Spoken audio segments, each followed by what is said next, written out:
اعوذ باللہ من الشیطان الرجیم بسم اللہ الرحمن الرحیم۔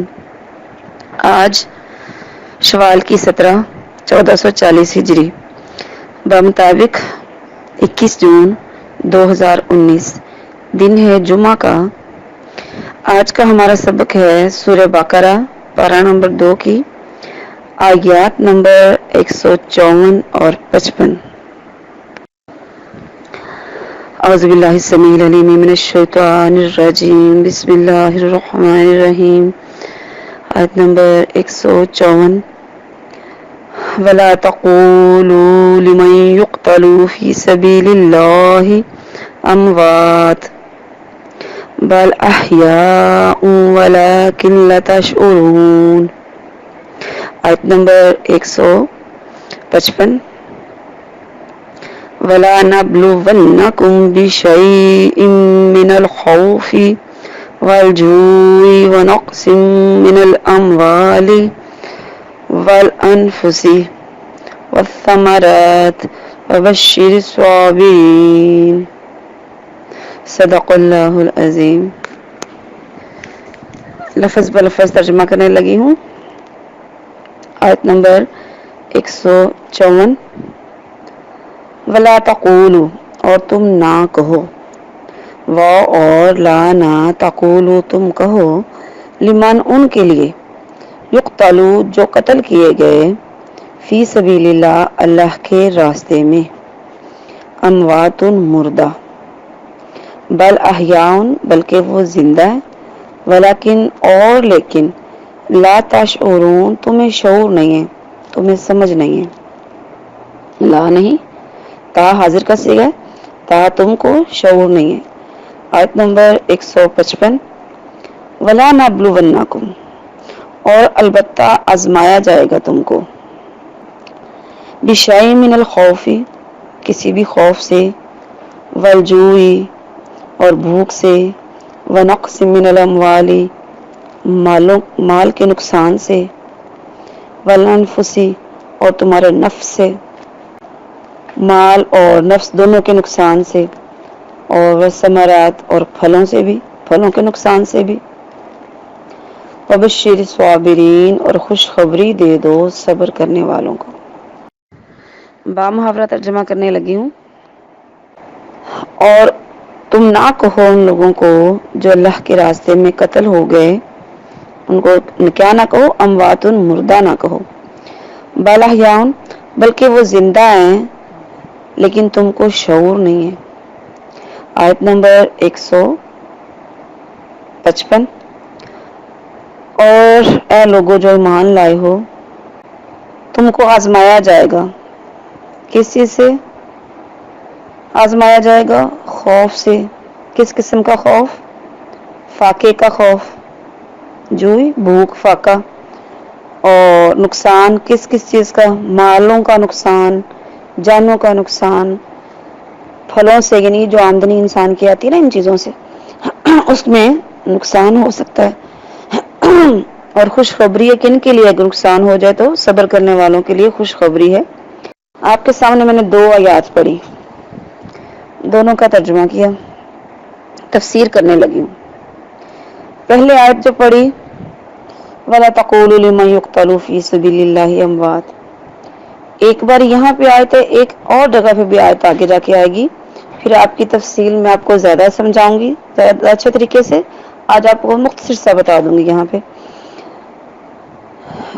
جو اللہ کے راستے میں قتل ہوئے یعنی جو شہید ہیں، ان کو آپ نے مردہ نہیں کہنا بلکہ وہ زندہ ہے۔ جب قرآن کی اس آیت سے واضح اللہ نے کر دیا کہ شہید زندہ ہے، تو پھر ہم ان کو زندہ ہی سمجھیں گے۔ کیسے سمجھیں گے؟ اب اس کی میں آپ کو ڈیٹیل بتاتی ہوں۔ بظاہر تو وہ اللہ کے ہاں زندہ ہے، دنیا میں زندہ نہیں ہے۔ دنیا میں کیوں زندہ نہیں ہے؟ اگر وہ دنیا میں زندہ ہوتے تو پھر ان کے گھروں میں ان کے جو دنیا سے چلا جاتا ہے، مردہ ہوتا ہے، جو چلا گیا، اس کے احکامات لاگو اس انسان پہ دنیا میں وہی ہوں گے، کیونکہ وہ دنیا میں زندہ نہیں ہے۔ کیسے؟ اس کی جائیداد تقسیم ہوتی ہے، اس کی وراثت بچوں میں بانٹی جاتی ہے، اس کے رشتہ داروں میں دی جاتی ہے، یہ حکم، یہ موت والا ہی حکم ہے نا، جو چلا جائے دنیا سے اس کے ساتھ ایسا ہی ہوتا ہے نا. پھر کیا شہید کی بیوی جو ہے وہ شادی نہیں کرتی، نکاح نہیں کرتی آگے؟ وہ بھی کرتی ہے. تو دنیا میں اس کے وہی احکامات پہ عمل ہوگا جو ایک مردہ کے ساتھ ہی ہوتا ہے. زندہ وہ کہاں ہے؟ عند اللہ، اللہ کے ہاں وہ زندہ ہے. اب مثال کے طور پہ کیا اللہ کی ذات کسی بھی اپنے پیارے بندے کو تکلیف دینا چاہے گی؟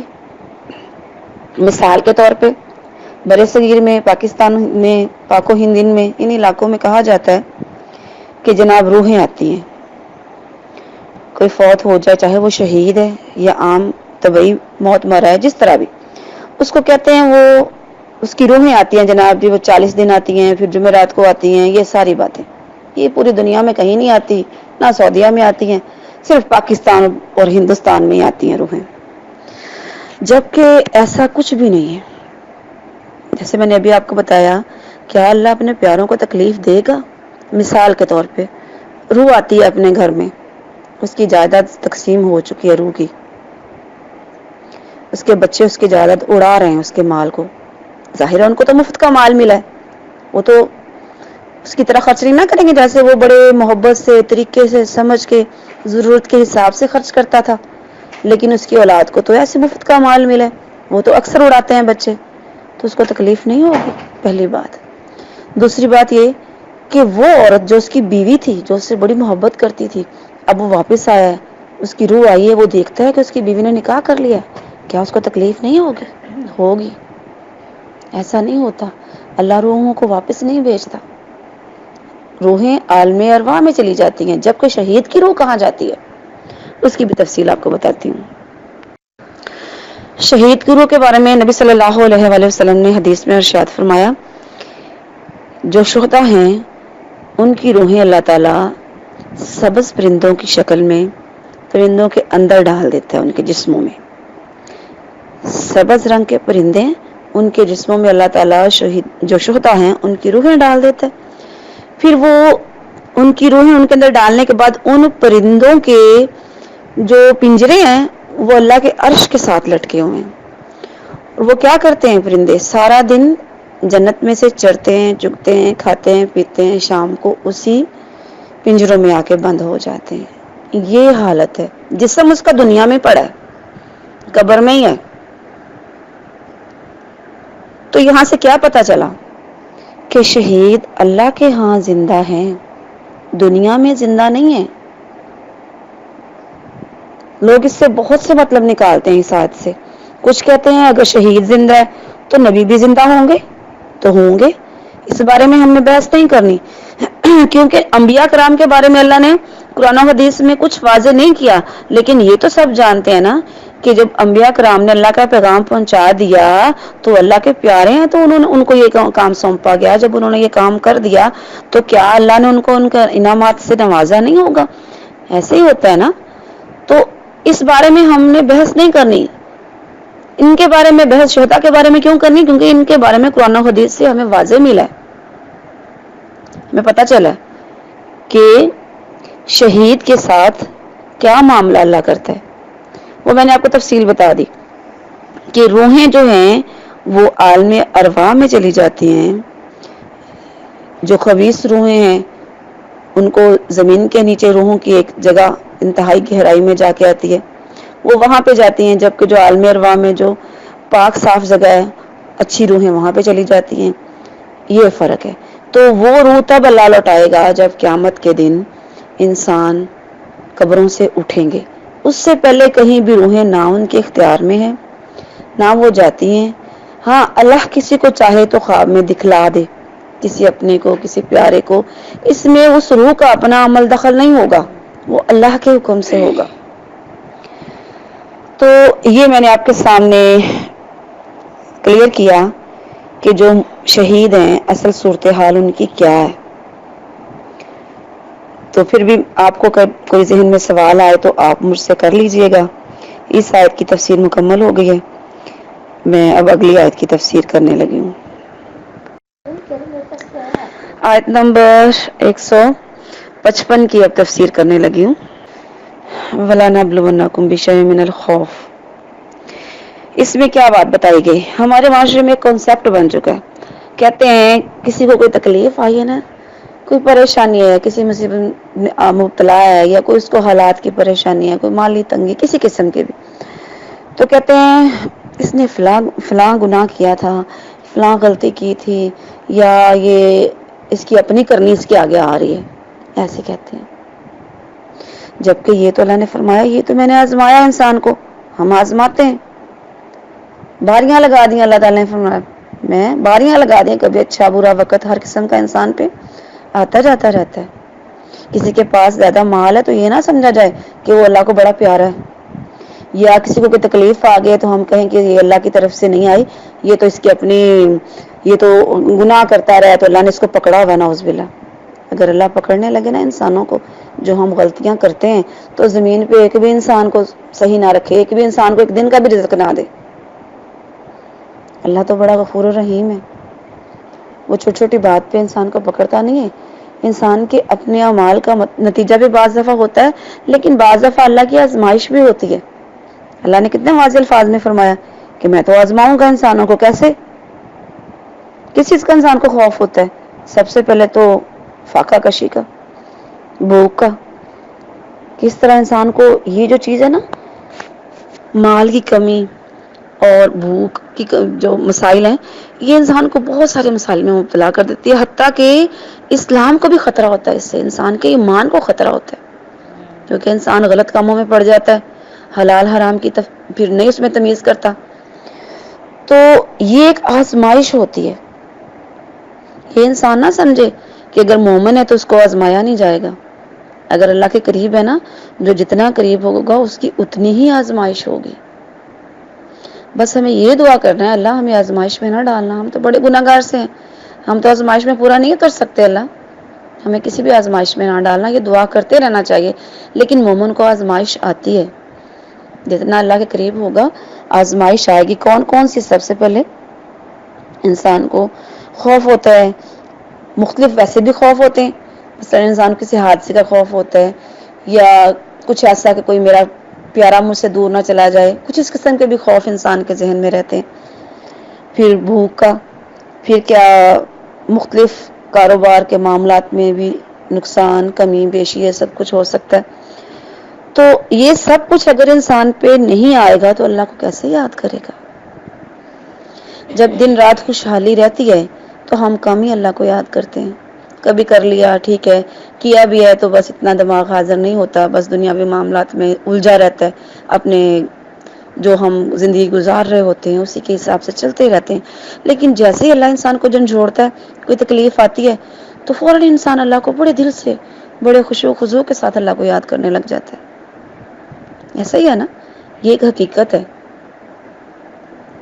کہتے ہیں کہ جب انسان کو کوئی خوشی ملتی ہے نا، تب انسان پرانا سبق بھی بھول جاتا ہے، اور جب کوئی تکلیف آتی ہے نا، تب اس کو بڑی عقل آتی ہے، تب بڑا کچھ یاد ہو جاتا ہے۔ زندگی کے تجربات انسان کو بہت کچھ سکھا دیتے ہیں۔ تو اگر اب یہ تکلیفیں آئی ہیں، مسائل آئے ہیں، ان کو جھیلنا ہے ہر حال میں، تو رو پیٹ کے بھی جھیل لینا ہے، صبر کر کے بھی۔ دو صورتیں ہیں نا، پہلے تو کوئی مسئلہ ہوا، کوئی ٹینشن ہوئی ہے، تو لوگوں کو دیکھے شروع میں صبر کا دامن ہاتھ سے، ہم بھی ایسا کرتے ہیں کبھی کبھی، انسان جو ہوئے صبر کا دامن ہاتھ سے چھوڑ دیتے ہیں۔ پھر کیا ہوتا ہے؟